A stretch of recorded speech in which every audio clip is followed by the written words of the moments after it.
बीच में फादर नरेश हैं, वो आएंगे। हमारे फादर नरेश जी को स्वागत करने के लिए मैं फादर रोशन क्रिकेटा को मैं स्टेज में आमंत्रित करता हूं हमारे फादर नरेश जी को स्वागत करने के लिए। सॉल और माला दे करके हमारे फादर रोशन क्रिकेटा स्वागत करेंगे हमारे फादर नरेश को। हम लोग जोरदार तालियों के द्वारा हमारे फादर नरेश को स्वागत करें। साथ ही हमारे बिशप स्वामी आ गए हैं। मैं आग्रह करता हूं फादर रोशन सोल देकर के स्वागत करेंगे और हमारे बिशप स्वामी माला पहना करके हमारे फादर नरेश जी को स्वागत करेंगे और इस महफिल पे उन्हें धन्यवाद देंगे। जोरदार तालियों के द्वारा हमारे फादर नरेश को स्वागत करें।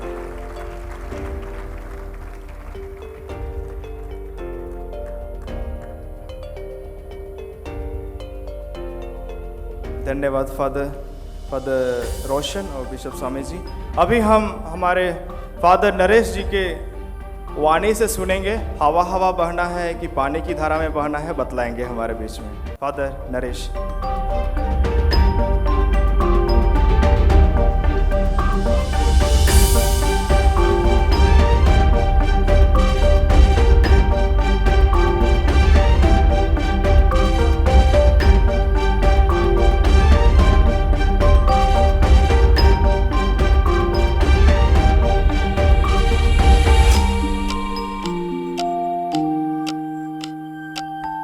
सबको जय यीशु।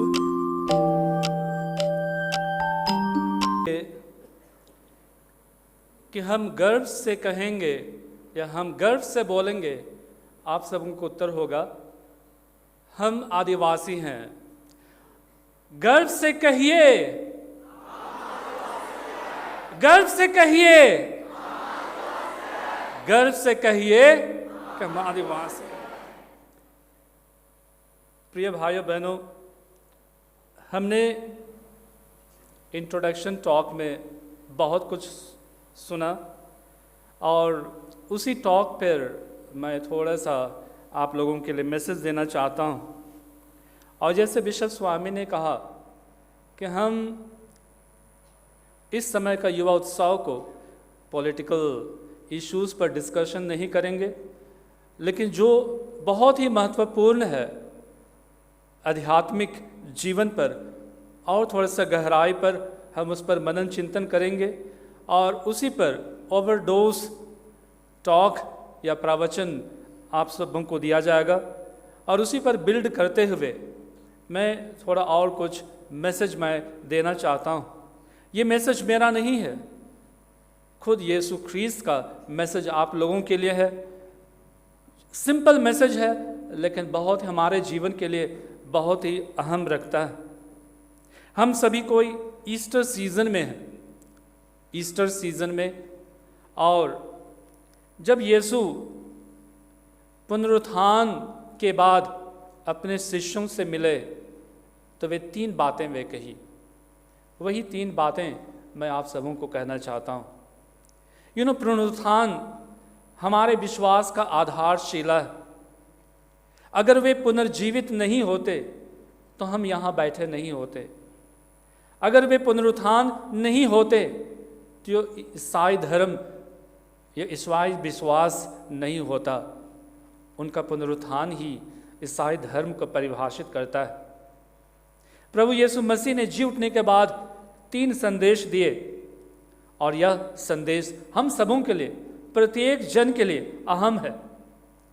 इस संदेश के बिना हमारा ख्रिस्तीय जीवन जीना संभव ही नहीं, असंभव है और कठिन भी है। आइए हम इस संदेश को आज सबसे पहला टॉक की तहत हम स्वीकार करें कि प्रभु यीशु इस संदेश के द्वारा हमें क्या कहना चाहते हैं। प्रभु यीशु का पहला संदेश अपने शिष्यों के लिए था, डरिए नहीं। क्या संदेश था? और एक बार, क्या संदेश था? डरिए नहीं। ना, हम युवा लोग हैं, हम आज के युवा पीढ़ी हैं। अगर हम देखेंगे बहुत सारे ऐसे डर हमारे अंदर छिपा हुआ है।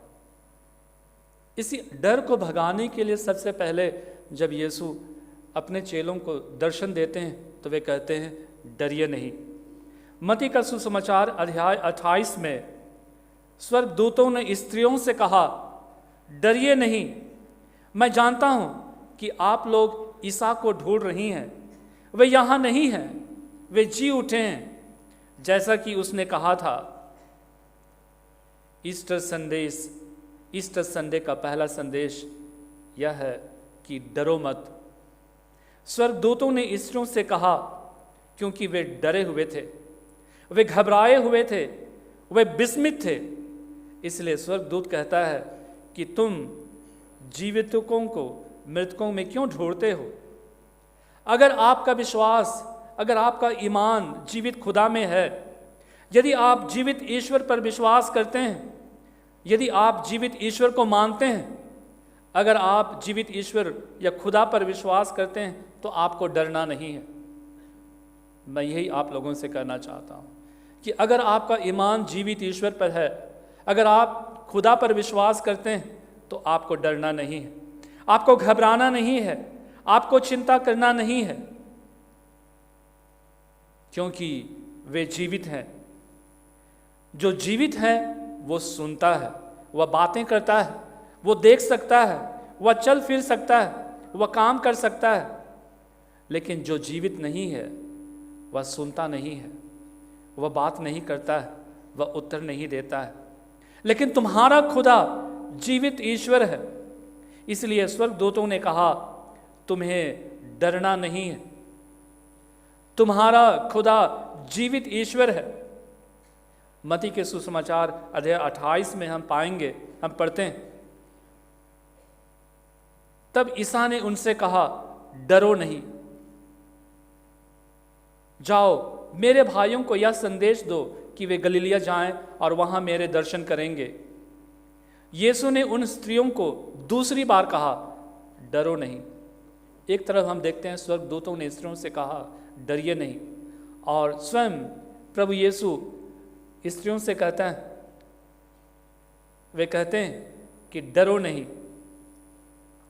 मेरे शिष्य से जाकर कहो कि वे डर रहे होंगे, चिंतित होंगे, परेशान होंगे, घबराए होंगे, हताश होंगे, लेकिन जाकर उनको खबर दो कि मैं जीवित हूँ। उन्हें डरने की जरूरत नहीं है क्योंकि मैं जीवित हूँ। प्रिय भाइयों बहनों, डर हर मनुष्य का अनुभव है, प्रत्येक व्यक्ति का अनुभव है। इस संसार में हर व्यक्ति क्या है? डरा हुआ है। माँ बाप अपने बच्चों के लिए डरे हुए हैं, बच्चे अपने पढ़ाई के लिए डरे हुए हैं, युवक युवतियां अपने भविष्य के बारे में डरे हुए हैं। कई लोग जानवरों से डरते हैं, उनके अंदर जानवरों का डर है। लोग कीड़े मकोड़े से डरते हैं, अंधकार से डर है, तन्हाई से डर है, अकेलापन से डर है। कितने लोग हैं कि हम लोग कब्रिस्तान से भी डरते हैं, ऊंचाई का डर है, हम पानी से डरते हैं। दुनिया में हर इंसान जो है डरा हुआ है। कोरोना के पहले मनुष्य के अंदर डर था। हम जानते हैं हम सभी कोई डरे हुए थे। रिश्ता टूट जाने का डर है, पद से हटाए जाने का डर है, कुर्सी छीन जाने का डर है, जल्दी बुढ़िया जाने का भी डर है, ये जल्दी बूढ़ा हो जाने का भी डर है। हमको भी डर है कि हम जल्दी बुढ़ा जा रहे हैं। और सबसे बड़ा डर है मौत का डर, जो सबके अंदर समा हुआ है। एक बार यीशु अपने शिष्यों के साथ नाव में बैठकर गलीलिया झील पार कर रहे थे। जब नाव झील के बीचों बीच पहुंच जाती है तो अचानक झंझावट उठता है, आंधी आता है और नाव डूबने पर रहता है। सारे शिष्य डर जाते हैं, घबरा जाते हैं, और उसी समय प्रभु यीशु नाव में सो रहे होते हैं। उन्होंने यीशु के पास आया और उसे जगाया और कहा, प्रभु हम डूब रहे हैं। और प्रभु ने कहा, रे अल्प विश्वासियों, तुम क्यों डर गए? और वे आंधी को शांत किए। प्रिय भाई बहनों, अल्प विश्वास हमारे अंदर डर पैदा करता है। जरूर हमने बपतिस्मा ग्रहण किया है, लेकिन आज कितने ऐसे लोग हैं जो कि अंधविश्वास के पीछे हम दौड़ रहे हैं। हम सबों में विश्वास की कमी है, और जहाँ विश्वास की कमी है वहाँ डर का होना स्वाभाविक है। जहाँ विश्वास कमज़ोर हो जाता है वहाँ पर डर अपने आप आ जाता है। जितना कम विश्वास उतना डर हमारे अंदर रहता है। एक दास ने जैरूस के पास आकर कहा कि महोदय, आपकी बेटी मर चुकी है, तब गुरुवर को परेशान ना करें। तो प्रभु ने यह बात सुनकर उससे कहा, डरिए नहीं, बस विश्वास कीजिए। जिसके अंदर विश्वास रहता है उसके अंदर डर नहीं रहता है। जिसके अंदर प्रभु पर विश्वास नहीं रहता है उसके अंदर डर ही डर रहता है। आज प्रभु हमें संदेश देते हैं कि डरो मत। आप लोगों ने एक गाना सुना होगा, आइए हम उस गाना को एक दो कड़ी हम गाएंगे।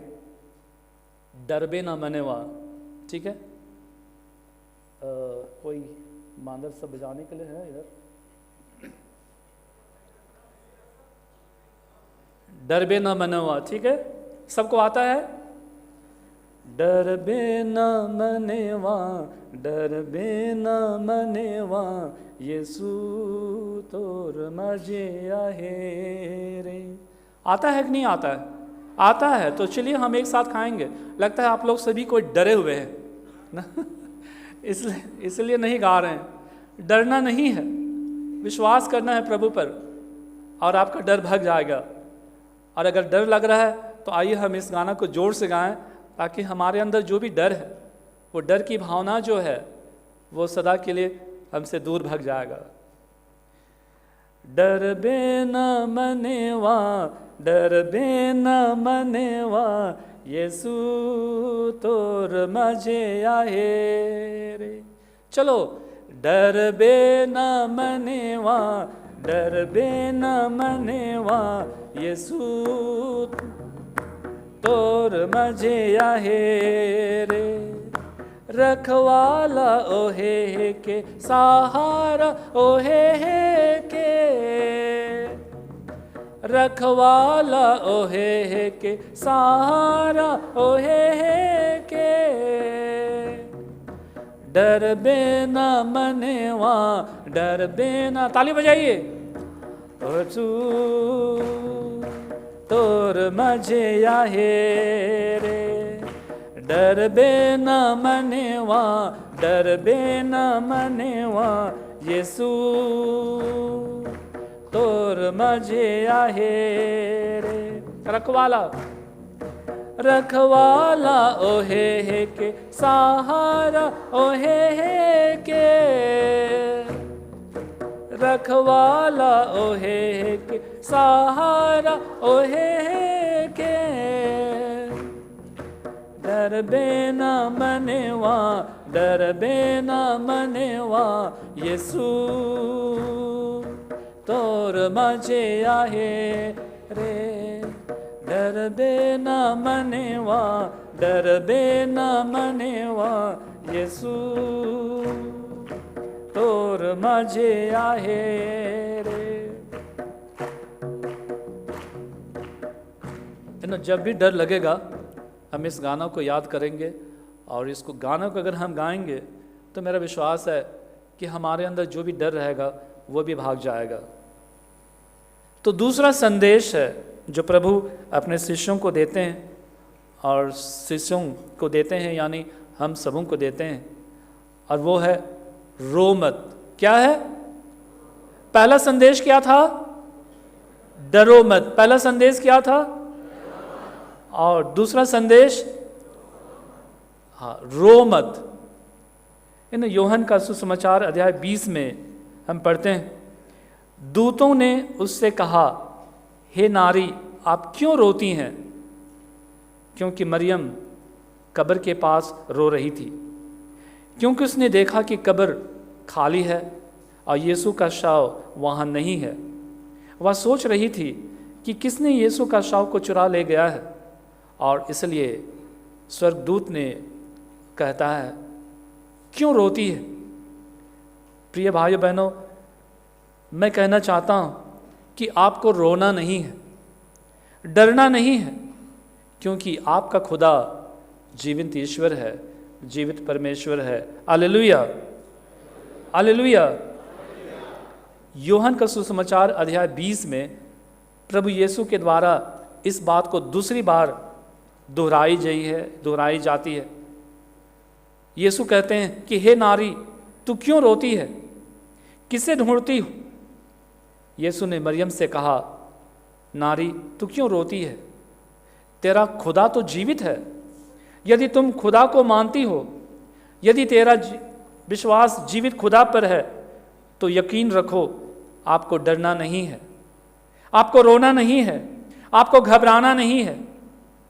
यदि आप जीवित ईश्वर पर ईमान रखते हैं तो वह सदा तुम्हारे साथ रहेगा, तुम्हारे साथ चलेगा, तुम्हारे आंसू पोंछेगा और तुम्हें अपने बाहों से भर देगा। तुम्हें किसी चीज़ की कमी नहीं होगी और वह तुम्हारा उद्धार करेगा।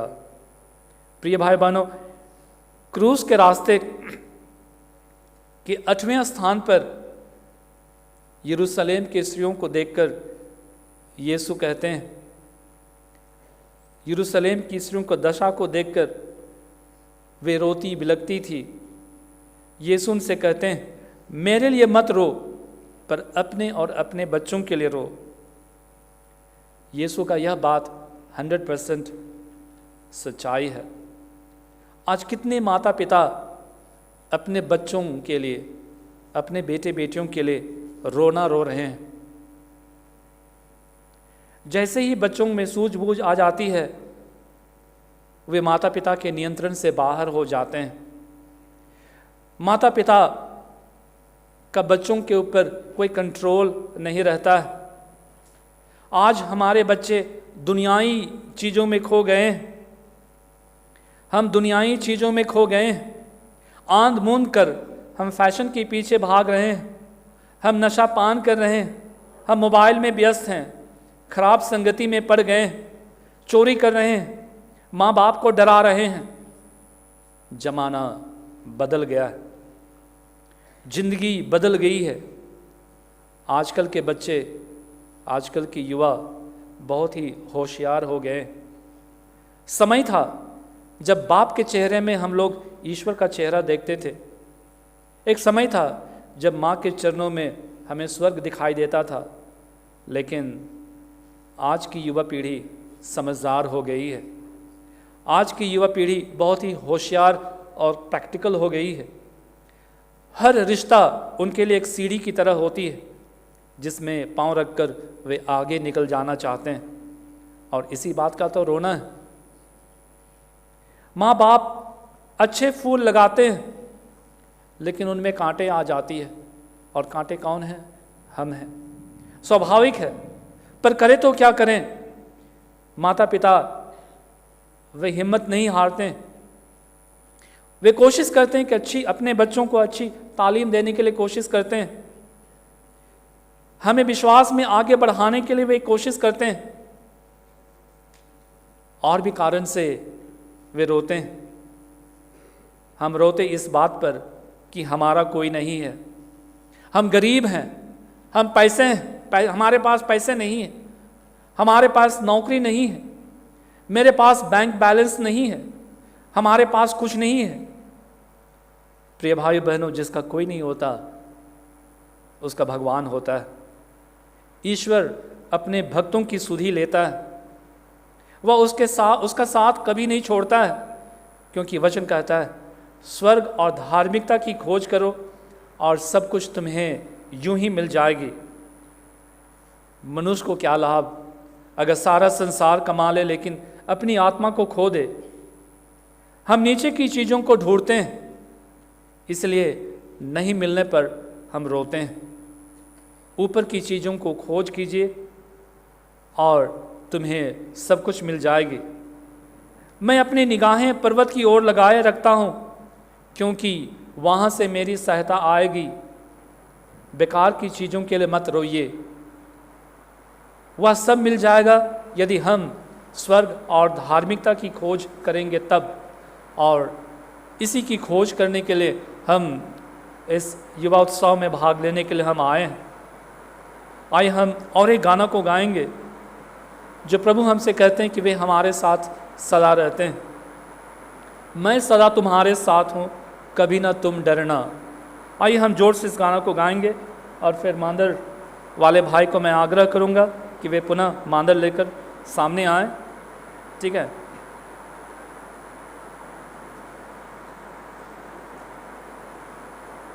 मैं तुम्हारे साथ हूँ, कभी ना तुम डरना।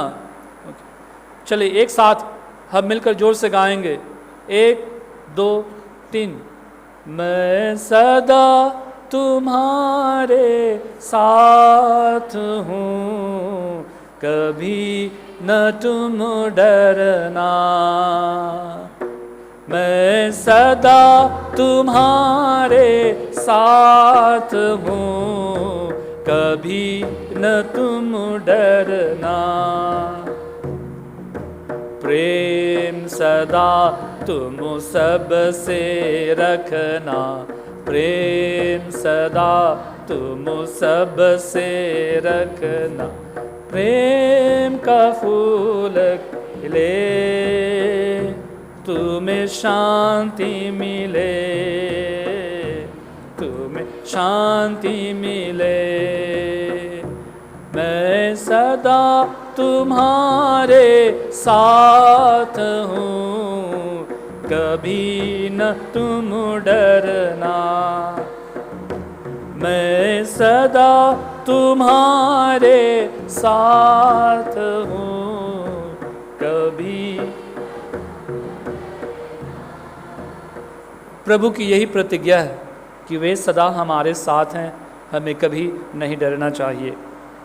तीसरा संदेश हम लोगों के लिए है, तुम्हें शांति मिले। तीसरा संदेश क्या है? तुम्हें शांति मिले। यूहन्ना का सुसमाचार अध्याय 20 में उस दिन अर्थात सप्ताह के प्रथम दिन संध्या के समय जब शिष्य यहूदियों के भय से द्वार बंद किए एकत्र थे, ईसा उनके बीच आकर खड़े हो गए। उन्होंने शिष्यों से कहा, तुम्हें शांति मिले। यीशु ख्रीस्त ने तीसरा संदेश दिया जी उठने के बाद, और वह था तुम्हें शांति मिले। प्रिय भाइयों बहनों, शांति नाम रखने से हमें शांति नहीं मिलेगी। लड़के लोग ये भूत मत करना कि शांति नाम वाली लड़की से बात शादी करेंगे तो मेरे घर में शांति बने रहेगी। वो गलत धारणा है। हो सकता है आज शांति मिलेगी। हमारे जीवन में दुख है, चिंता है, परेशानियां हैं, टेंशन है। लोग हर चीज़ों में, लोगों में, दुनिया के चकाचौंध में शांति को ढूंढने का प्रयास करते हैं। प्रिय भाइयों बहनों, शांति सिर्फ और सिर्फ केवल खुदा से मिलती है। खुदा के चरणों में ही शांति मिलती है। उसकी हजूरी में ही, उसकी उपस्थिति में ही शांति मिलती है। जैसे यीशु कहते हैं कि मैं तुम्हारे लिए शांति छोड़ जाता हूँ, अपनी शांति तुम्हें प्रदान करता हूँ।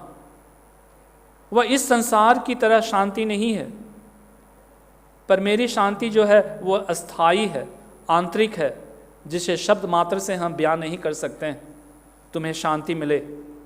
तुम्हें रोना नहीं है, तुम्हें डरना नहीं है, तुम्हें घबराना नहीं है, तुम्हें चिंतित होना नहीं है, क्योंकि तुम्हारा खुदा जीवित है।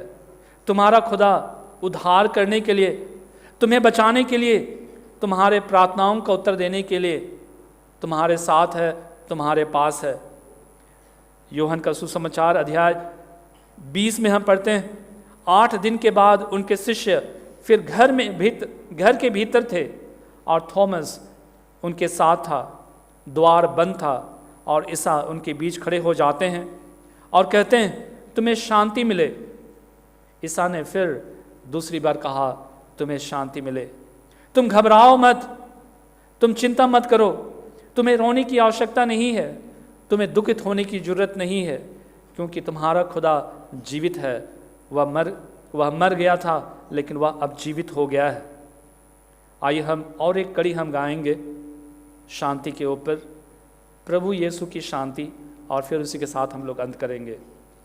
यीशु प्रभु की शांति। ओके, चलिए 1 2 3।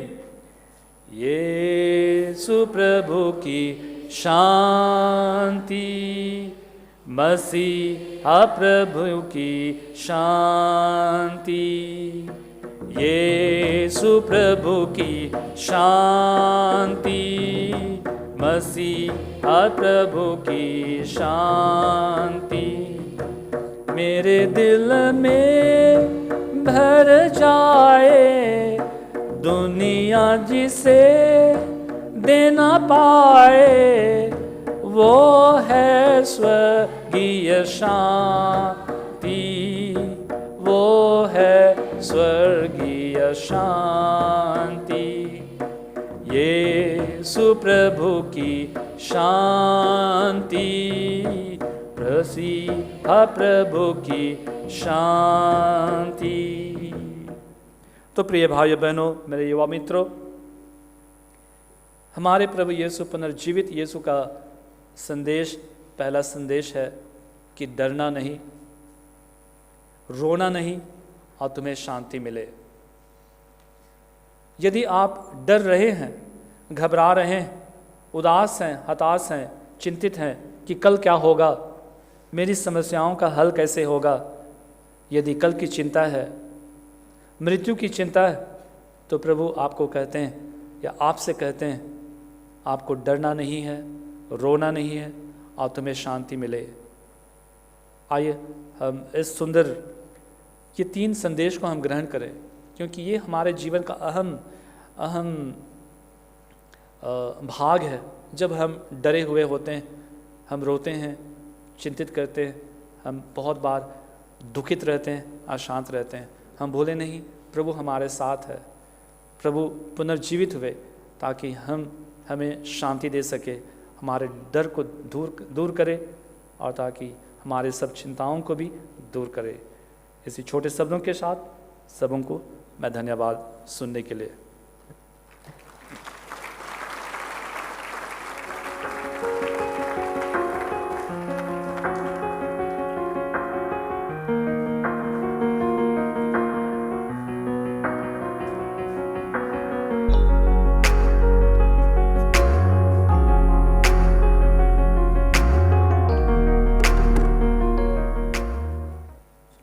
फादर नरेश को उनके सुंदर संदेश के लिए बहुत बहुत धन्यवाद।